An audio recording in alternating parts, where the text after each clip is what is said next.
আওয়ামী লীগের যা কিছু ছিল, গণশৌচাগার থেকে শুরু করে বাংলাদেশের সুপ্রিম কোর্ট পর্যন্ত যা কিছু তাদের দখলে ছিল, সবই এখন বিএনপি কিংবা যারা আছেন তাদের দখলে চলে গেছে। আসে এরা হচ্ছে, ওই যে আপনি জানেন, এরা হচ্ছে মায়ের পেটের, একই মায়ের পেটের দুই যমজ সন্তান। সো দুই যমজ ভাই, একটা হচ্ছে লীগ, একটা হচ্ছে দল, এই হচ্ছে পার্থক্য। নির্বাচিত সরকার আসলে করুক, কিন্তু আলটিমেটলি হবে নির্বাচিত সরকার আসলে তো আমরা তো আবার সেই ফ্যাসিজমের পুনরুত্থান আমরা দেখতে পাচ্ছি। মানুষগুলোর একটু জীবন মান উন্নয়নের প্রয়োজন, তারা সন্তানরা ভালো একটু জায়গায় পড়াশোনা করতে পারে, ভালো একটু পরিবেশে বড় হয়, ভালো একটু জায়গায় থাকে। এই মহৎ প্রকল্পটিকে আসলে তারা ফ্যাসিস্টরা গত 16 বছর তারা তাদের মতো করে দখল করেছে। 5 অগস্টের পরে আমরা দেখলাম যে সেমটাই হয়েছে। আওয়ামী লীগের যা কিছু ছিল, গত 16 বছরে আওয়ামী লীগের যা কিছু ছিল সবই শুধু আপনার মানে বদল হয়েছে। এটা কিন্তু আপনার চলে গেছে, আপনার পুরো জিনিসগুলো এখন আওয়ামী লীগ থেকে বিএনপির হাতে চলে গেছে। সো আমরা লক্ষ্য করে দেখলাম যে আওয়ামী লীগের যা কিছু ছিল সবই এখন বিএনপির দখলে। সো আবারও ঠিক এই পুনর্বাসন প্রকল্পটি এখন বিএনপির লোকজনের কাছে চলে গেছে। আমরা এই জন্য ঐক্যবদ্ধ হয়েছি যে তত্ত্বাবধায়ক সরকার যেন এই প্রকল্পটি নর্থ সাউথ প্রপার্টি ডেভেলপমেন্টের কাছে যেন ফিরিয়ে দেন। আমরা প্রকল্পটি কাজ শুরু করতে চাই এবং আমরা মানুষের জীবন মান উন্নয়নে প্রত্যেকের একটি ছোট্ট একটা ঠিকানা করে দিতে চাই। আমরা আমরা ওনাকে আমরা চিঠি দিয়েছি এবং আমরা এই জন্য কর্মসূচি ঘোষণা করেছি। এবং আরেকটি যে দাবি আমাদের, রহিম সাহেবের দাদা ইনি কিন্তু আপনারা জানেন যে ফার্মগেটে যে কলমিলত মার্কেটটি আছে, এই মার্কেটটির মালিক কিন্তু হচ্ছেন ওনার, এটা ওনাদের পৈতৃক সম্পত্তি।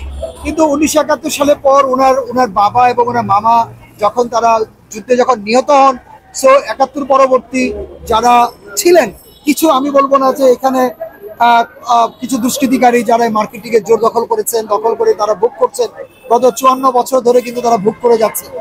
1975 সালে ওনারা দেশের সর্বোচ্চ আদালতের সম্মুখীন হন, তাদের দ্বারস্থ হন বিচারের জন্য।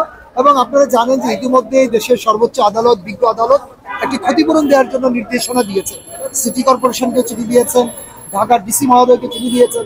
আমরা চাই এই যে শহীদ মুক্তিযোদ্ধা পরিবার, তাদের যে ক্ষতিপূরণ, গত 54 বছর যে ক্ষতিপূরণ হয়েছে, যেটির ইতিমধ্যে দেশের সর্বোচ্চ আদালত ক্ষতিপূরণ দিতে বলেছে, আমরা সেই ক্ষতিপূরণটা যেন অনতিবিলম্বে শহীদ পরিবারকে যেন দেওয়া হয়, সেটির আমরা একটি আহ্বান জানাচ্ছি।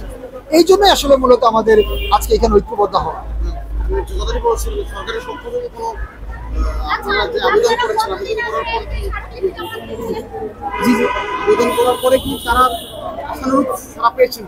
তারা তো বলছেন যে এখন এটি মূল্যায়ন করবেন, তারা কাজ করছেন, তারা সময় নিয়েছেন, আসলে একটি সময় ক্ষেপণ হচ্ছেন। তারা হয়তো চাচ্ছেন যে আমরা আপাতত এগুলোতে না যাই, একটি নির্বাচিত সরকার আসলে করুক, কিন্তু আলটিমেটলি হবে নির্বাচিত সরকার আসলে তো আমরা তো আবার সেই ফ্যাসিজমের পুনরুত্থান আমরা দেখতে পাচ্ছি। আমরা কিন্তু কোনো পরিবর্তন লক্ষ্য করছি না।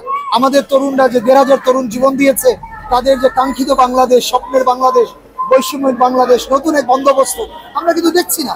আমরা মুদ্রার এপিড আমরা হয়তো দেখছি যে আবার ফ্যাসিজমের উত্থান দেখতে পাচ্ছি আমরা। সো এরা যদি আসে, এরা তো ইতিমধ্যে বাংলাদেশের সবকিছু তাদের দখলে চলে গেছে। আমি আপনাকে স্পষ্ট বলতে চাই, আওয়ামী লীগের যা কিছু ছিল, গণশৌচাগার থেকে শুরু করে বাংলাদেশের সুপ্রিম কোর্ট পর্যন্ত যা কিছু তাদের দখলে ছিল, সবই এখন বিএনপি কিংবা যারা আছেন তাদের দখলে চলে গেছে। আপনার সেই বাড়ি থেকে ময়লা নেওয়া থেকে শুরু করে সবই তাদের দখলে, ইভেন আমাদের পুনর্বাসন প্রকল্প সহ। সো আলটিমেটলি এরাই যদি আবার রাষ্ট্রীয় ক্ষমতায় আসে, এরা হচ্ছে, ওই যে আপনি জানেন, এরা হচ্ছে মায়ের পেটের, একই মায়ের পেটের দুই যমজ সন্তান। সো দুই যমজ ভাই, একটা হচ্ছে লীগ, একটা হচ্ছে দল, এই হচ্ছে পার্থক্য। কেউ হয়তো বাবাকে প্রতিষ্ঠিত করার জন্য ব্যস্ত, কেউ হয়তো স্বামীকে প্রতিষ্ঠিত নিয়ে ব্যস্ত। সে কোনো পরিবর্তনই হবে না। আমরা সেই জন্যই চাচ্ছি যে এই সরকার থাকা অবস্থাতেই যেন আমরা আমাদের যে দাবি, আমাদের যে ন্যায্য দাবি, মুক্তিযোদ্ধা পরিবারের যে ন্যায্য দাবি, সেটি যেন পূরণ করা হয়। এবং এই যে বস্তিবাসীর মান উন্নয়নের যে উদ্যোগটি আমরা নিয়েছিলাম নর্থ সাউথ প্রপার্টি ডেভেলপমেন্ট লিমিটেডের পক্ষ থেকে, সেটি যেন আমাদেরকে ফিরে দেওয়া হয়। আমি প্রফেসর এয়ার খান, আমি হচ্ছি ফেডারেল ডেমোক্রেটিক পার্টির আমি প্রেসিডেন্ট।